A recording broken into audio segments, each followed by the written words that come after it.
Larry Flowers, the Public Safety Information Director for Murfreesboro Police Department and Murfreesboro Fire Rescue Department. Let me first begin by saying anytime there's an act of violence in our city, it's not only concerning, it is quite troublesome. And we just ask that you pray for those victims who were shot here tonight. The information I have is preliminary and it is subject to change.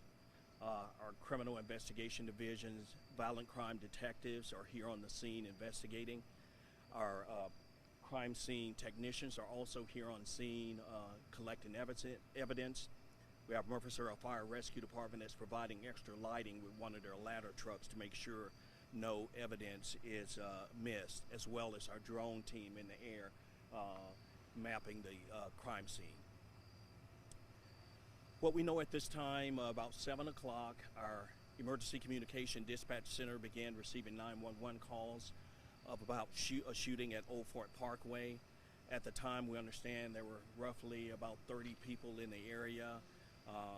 Police got on the scene quickly, secured the scene, began interviewing witnesses, as well as tending to at least one person that was injured by gunfire.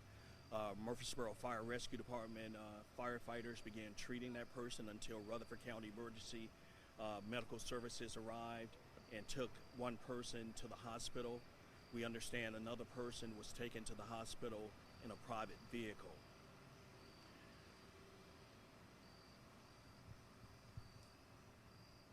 What we understand is there was an individual, a resident, that had reserved the park pavilion from 11 a.m. to 6 o'clock p.m.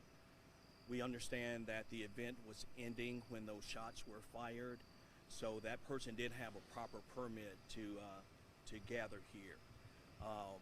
What I can tell you right now is, again, our crime scene investigators, they're going to be working throughout the night trying to find out who the person is that's responsible for this. Witnesses were able to give them a name, so they are in the process of trying to track that person down as we speak. Now, we do want the public to know this incident was targeted. It was not random.